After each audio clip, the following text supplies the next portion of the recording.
with Frankie from Emmure at the Mayhem Festival in beautiful Mountain View, California. How's it going today, Frankie? It's beautiful here today. I'm happy to be here. Lucky to be here. Haven't actually been to this amphitheater since we played Warped Tour a few years ago, so it's nice to be back. Yeah. I actually met you at that Warped Tour with a Okay. different interviewer.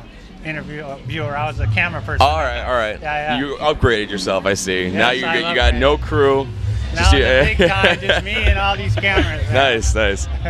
So how was San Bernardino yesterday? I hear it was pretty hot. Man, it was hot, but for the first day of Mayhem, it was absolutely incredible. Fans came out and showed tons of love. Whole entire place was moving, just debauchery front to back. It was awesome. Really excited about it. Yeah. So the crowd's really up for Emmure. Yeah, it was intense. It was completely nuts. It was, like I said, for the first day, it was the best way to start it off. I kind of picture people just kind of casually floating in later for maybe the headliners, but no, they're there to hear Emmure and kick ass. Right? Yeah, and it's great because the way Mayhem is set up is that the focus is so much on the music that every band gets the chance to play in front of like new audiences and new people, and I think that was a beautiful thing for us yesterday. Was definitely people who were waiting to see maybe Machine Head or Rob Zombie. They were on the field, they were in the pit, they are like enjoying the energy with us the entire time, so it was cool. And the heat didn't slow them down too much. Not at all. So what's the story about you getting electrocuted in Moscow? In Moscow, oh man.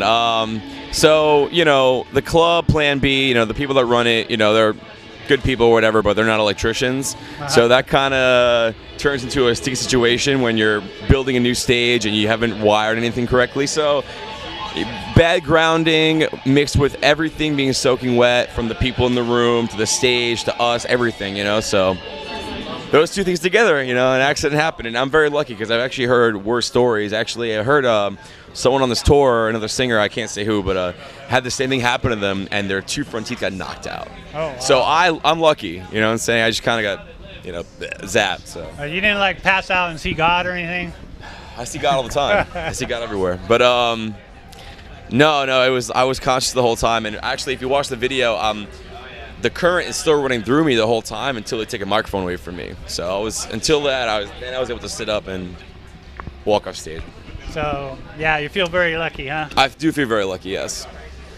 So you guys are from Queens, New York, right? That's right, yeah. So what's it like growing up in Queens? I mean, that's my home, man. I think it's definitely played a big role in who I am today. Just so I don't know how to say it. I mean, I don't know what it's like to be from anywhere else in the world, but I think I'm from one of the best places in the world, honestly. So I feel very lucky in that sense too.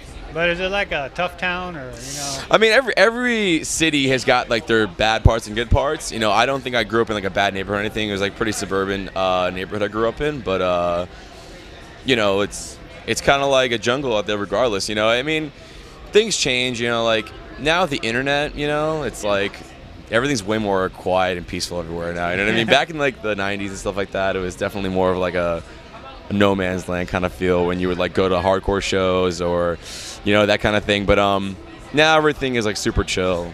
So is that what you were into growing up, the New York hardcore? I mean, yeah, I was really lucky. I had an older brother who got me into music. And one of the first show I ever went to was One King Down, Scott Came Falling, 1-for-1 show in Long Island, New York, and I was like 11 years old, and I was just hooked. That was it for me. I got into the aggressive music scene. I don't know, it's this big. You know what I'm saying? So, yeah, I don't know. I definitely, like I said, a major impact on me growing up. Nice. Tell me about Slave to the Game. I don't like it.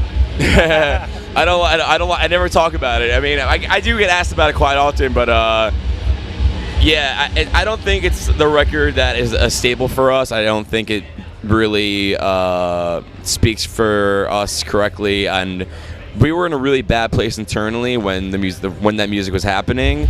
So I think that kind of came out on the record creatively, which is a letdown because I think there are some songs that I think are actually really cool on the record, but overall I don't think that's what our fans were expecting or what I was really expecting from us either. So, coupled with, like I said, like the bad internal conflict, it just kind of became that. But there are some bright moments in the record, and I do like playing those songs live.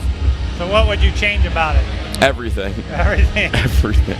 I would. As sad as it sounds, I would. But I'm really more excited now because we're actually writing a new album as we speak, and I can say with confidence that it's gonna completely blow our last album out of the water, 110%. Well, that's kind of what I'm leading up to. Like, in what way? What way would it be different than? Well, I think that what our fans really appreciated from us, or what we really made us stand out, I think, was that our earlier albums, I was much more transparent with my emotions, and I would get in the booth and I would talk about like really personal stuff, things that I don't think maybe other people might be afraid to talk about or whatever, but just my own perspective, my own life. So I've kind of gotten rid of this like insecurity about it, and now I'm at a place where I'm comfortable to talk about myself like that again. So I think that's really going to help bring life to the music in that way. So like your Facebook says you guys have demons inside. Everybody has demons inside. What would you say one of your demons is? Me. You. Yeah, of course, 110%. I'm my own worst enemy. I think most people are. But you know, it's those. It's like I think Emmure is like a coming of age story, and I think the fact that I've been in the band since I was 16, I'm 27 now. You get 11 years of lyrics, you know what I mean? You're bound to see a different person come up, you know, in the music. So I'm at a certain place in my life that I'm ready to share with myself, with other people again. So it's exciting for me. So you guys are on tour here at Mayhem. It's the second day, and you have how many more shows of Mayhem?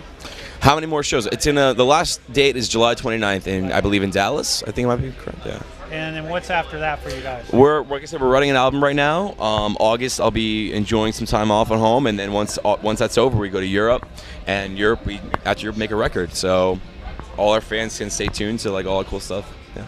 So what would you want to tell your fans right now? Our fans are the best fans in the world. I don't care what anyone says. Our fans are like die-hard, insane motherfuckers, and I love them to death. And if it wasn't for them, we wouldn't still be here. So thank you guys.